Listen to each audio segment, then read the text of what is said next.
What's up, everybody? It's Donnie here again with another installment in my classic TV Spotlight series. So, today I'm going to be talking about a detective series from the 1970s. The show is called Columbo, and it's one of my all time favorite mystery series. For years, mystery and detective shows have been a staple of television history, and there's like no signs that they're ever going away. They're incredibly popular. But Columbo had one of the most unique takes on the detective series that I've ever seen. We're used to watching these shows with the sense of mystery and trying to figure it out you know who did it for themselves, like the narrowing down the list of suspects, and finding red herrings, and who's acting too suspicious or who's not acting suspicious enough, and all sorts of those things. Columbo kind of turned this concept on its head because in its format, you knew who the killer was, uh, how they did it, where they did it, and oftentimes why they did it. So you may ask yourselves, like, why would why would anyone watch this? But it's not about, but it wasn't about, you know, figuring out who they did it. The show kind of centered on how Lieutenant Columbo was going to figure it out as he pieced together and gathered evidence. A term it's been called like an inverted detective show, or an inverted mystery, and it's also uh, it's also been called like an howdy catchem, has been a term that's been coined about it. You see, the series centered around this detective named Lieutenant Columbo of the Los Angeles Police Department, and he is uh, he's kind of a funny guy. He's like frumpy looking. He wears a wrinkled trench coat, and kind of like doesn't act very dignified. He can kind of embarrass himself and and even annoy those around him, and so it's not a straight drama. There's some very comedic moments. There's one of my favorite moments is an episode where he has to interview a witness to the crime, and it was a homeless person. So he goes to a soup kitchen, and the nun at the soup kitchen assumes that Columbo is there, because he is homeless and needs a meal, and she says, "Oh, you poor soul,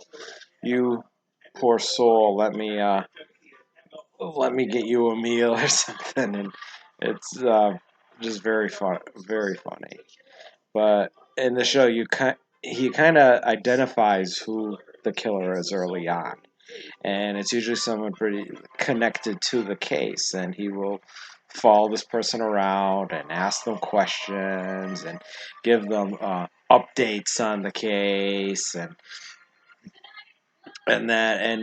he's and the killer, like, doesn't think much of Columbo.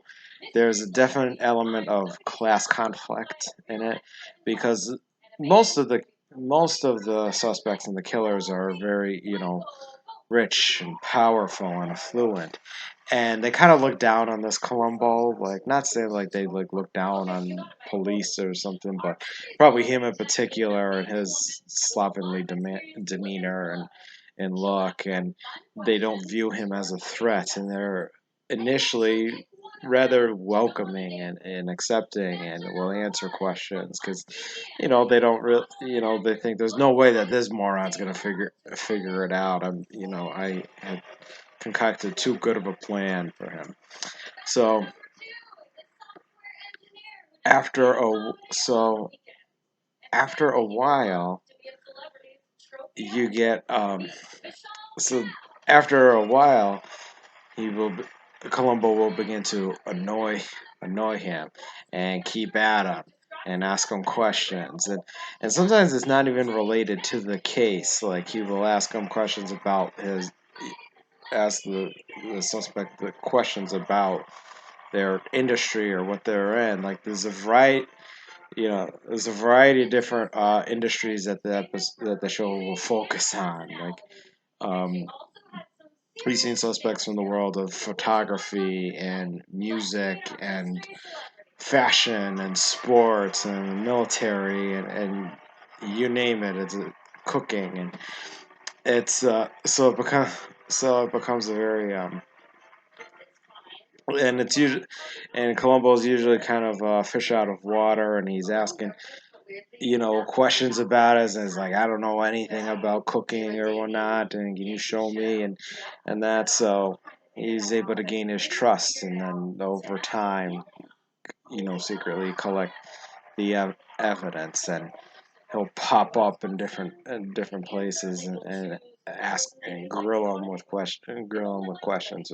Well, not exactly grill him, but just ask unassumingly, and the suspect will grow more and more irritated as they feel that this detective is getting a little too close and eventually and usually at some point they will end up snapping and yelling at Columbo and that he's getting on his nerves or something and says like, oh, are you gonna charge me with something, or why are you asking all these questions? And after a while Columbo will set these traps for him. One thing I saw that kind of accurately described Columbo, it was in the Adam Sandler movie Big Daddy. There's a scene, like I saw the movie as a kid, and this scene kind of, flew over my head. I didn't pay a second notice until I watched it as an adult, and it was after seeing Columbo and getting the references.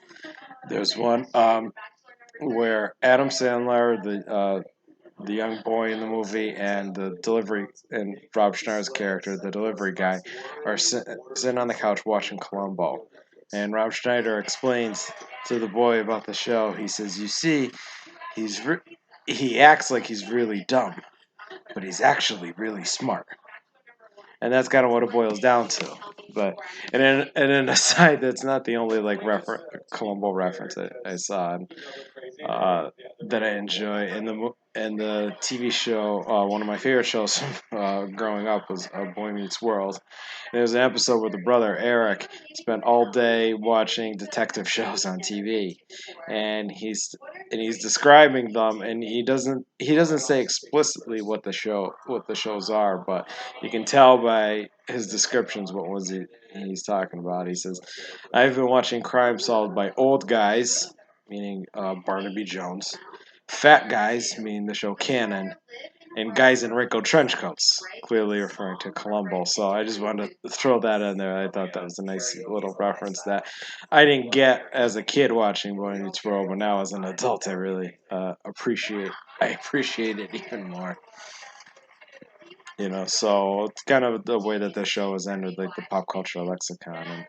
And Columbo is just a very interesting show. Like I mentioned, it was there's great funny moments, but great mysteries to it, and very fascinating. Like Peter Falk plays Lieutenant Columbo, and you never find out what his first name is, but which is a funny joke. And he always talks about his wife, but you never find out her name, who she is, either. Um, it's just an indelible character that is just so interesting, and he won multiple Emmys for it. And I believe I once saw like a list of like the 50 greatest TV characters, and I think Columbo was number 7. So obviously, very popular character. Columbo it was a different formatted type show. It was not like a regular hour long show.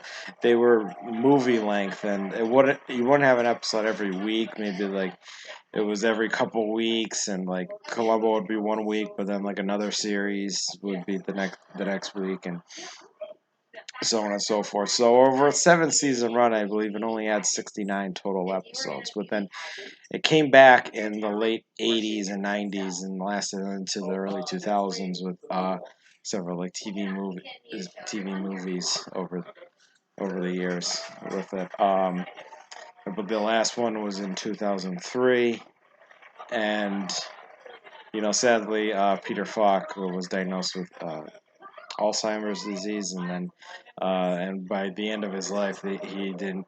I heard that he didn't remember the Columbo character at all. He passed away in 2011, but leaves behind just an incredible show. Just so it was very entertaining and captivating. I highly recommend it. It featured some big, huge guest stars. Some very big names who played the killers and other characters, sometimes victims, and that. Among them include Dick Van Dyke, Johnny Cash, Leslie Nielsen, Roddy McDowell, Janet Leigh, uh, Suzanne Plachette, I believe, was in. I don't think she was a killer, but was in an episode. And just numerous more, big name stars. Leonard Nimoy, William Shatner from Star Trek. You can throw in there too. So I highly recommend it. And one little thing I wanted to mention, and it's fitting for the end of this video, is his Columbo's catchphrase was always just one more thing. Just one more thing. And it was usually when he would deliver, like, he would ask the question like that would nail the suspect when the suspect thinks he's gotten away with it, and he would come back with a question that the suspect cannot explain him or herself out of, and he'd say, "Oh, just one more." He'd say, "There's one more thing." Ask him, and then you knew he was done for. So I wanted to save that little part for the end. So, and for just one more thing, thank you for watching my video. Stay tuned for more videos, and hit like and subscribe. And comment with any suggestions or your thoughts on this. And do you like Columbo or not? Or what's your favorite episodes? Who was your favorite killer? Well, let me know. So for Classic TV Spotlight, this has been Donnie, and take it easy.